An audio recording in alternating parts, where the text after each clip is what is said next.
Des enquêtes sont ouvertes sur des dossiers comme celui de Petro-Tim ou de l'affaire de corruption supposée à la Fédération internationale d'athlétisme qui impliquerait des Sénégalais.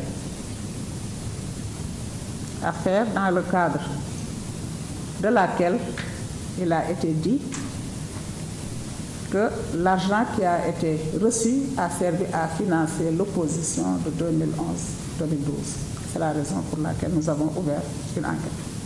Ce sont des affaires qui intéressent les Sénégalais en général et les citoyens aimeraient que la lumière soit faite sur ces questions.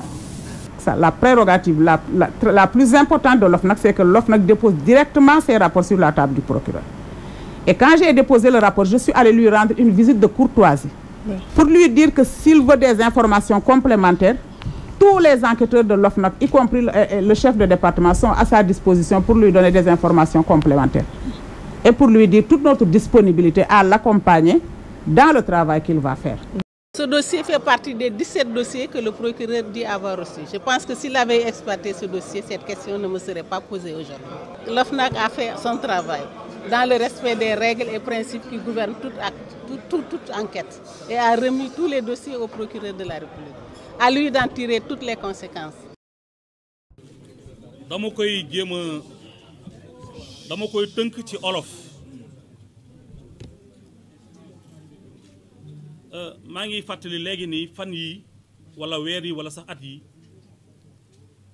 am na ay coow yu bari yoo xam ne jëm na ci pétrole bi nga xam ne Sénégal dafa signé ay contrat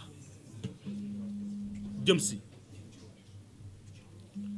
bi coow lu bare nag kilifa yi wax nañu ni dañu war a ubbi enquête boo xam ne du bàyyi kenn du bàyyi dara lu mën a tax sénégalais yi xam dëgg yi ci mbir mi.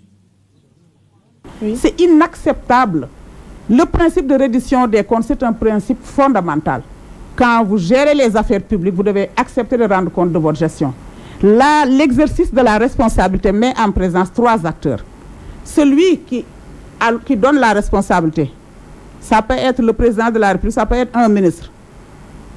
Et celui qui accepte la responsabilité, qui accepte la nomination, il engage sa responsabilité. 2e acteur. 3e acteur, c'est la personne qui est dans la surveillance, qui peut venir voir dans quelle mesure l'exercice de cette responsabilité a été conforme à l'acte et à la lettre et à l'esprit de l'acte qui confère la responsabilité. Donc vraiment, il refuse. ci kaw loolu laa jël dossier bi laa woo chefu DIC ne ko na ubbi enquête ci mbir moomule.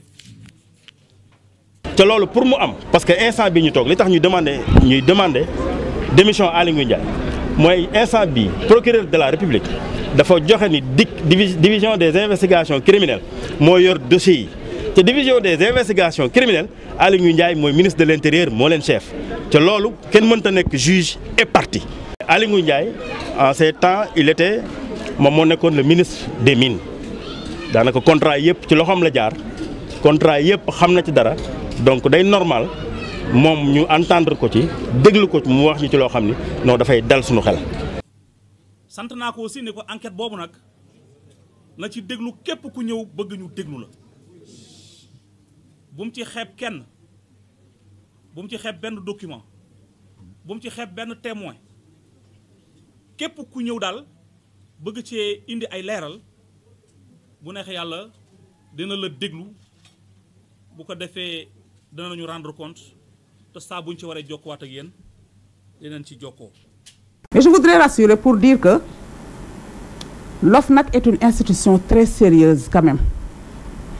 Nous sommes 12 membres venant d'horizons divers avec une expertise avérée.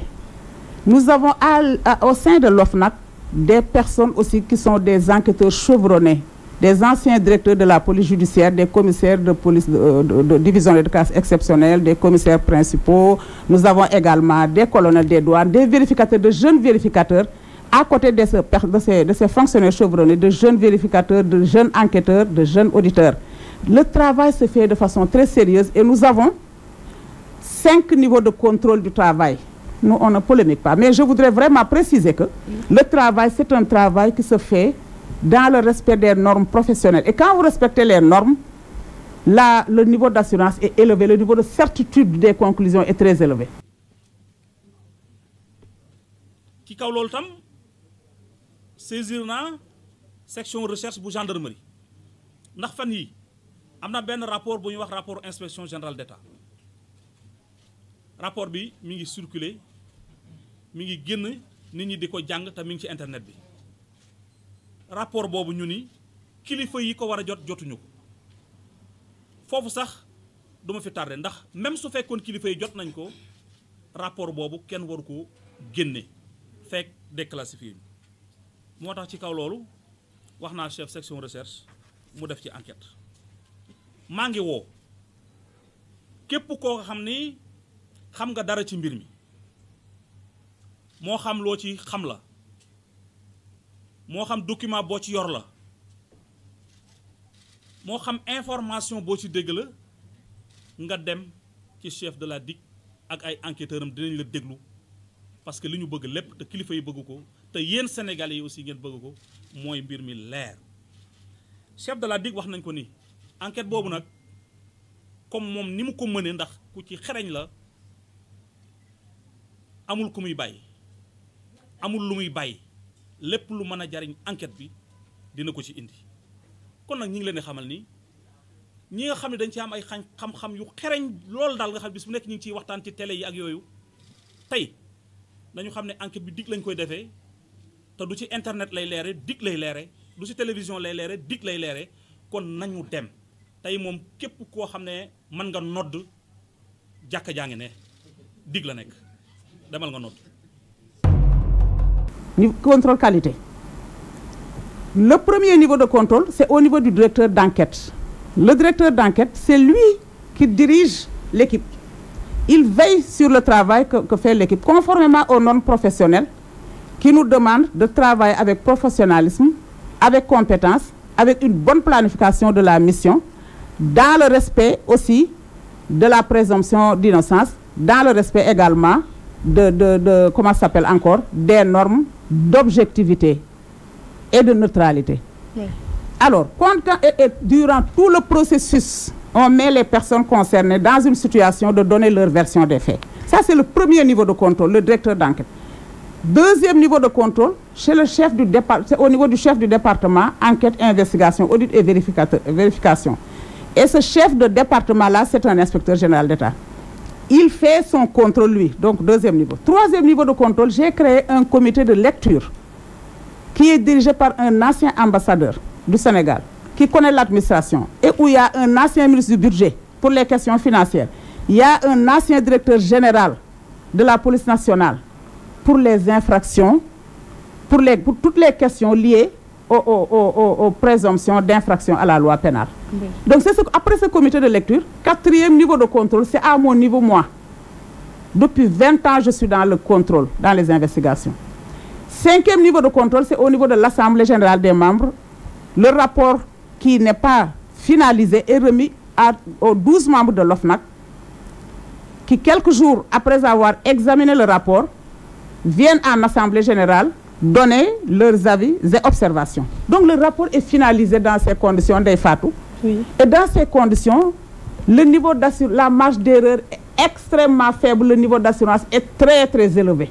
Ça ne nous empêche pas, par humilité et par respect de l'indépendance de la magistrature, de parler d'indices graves et concordants ou de fortes présomptions. Quand nous le disons, au moment où nous le disons, nous avons des preuves de ce que nous disons, puisque nous avons toujours, dans le cadre des investigations, des preuves suffisantes, adéquates pour fonder raisonnablement nos constatations et conclusions. Pourquoi ils manifestent leur désapprobation? Mais ils ont le droit de manifester leur désapprobation, Fatou. Et nous, on ne polémique pas. Ils disent ce qu'ils veulent.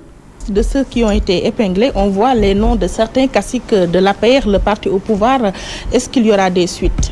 Je ne sais pas vraiment. Ce que je sais, c'est que nous avons déposé les rapports sur la table de l'autorité judiciaire qui est maître des poursuites. Oui. C'est l'autorité judiciaire qui dispose du pouvoir de poursuivre ou de ne pas poursuivre. Et nous n'avons aucun état d'âme par rapport à ça. Et s'il n'engage pas des poursuites? ça aussi, on n'y peut rien. C'est-à-dire que c'est pas notre problème. En tout cas, ce qu'il faut retenir, c'est que nous sommes en parfaite intelligence avec les autorités judiciaires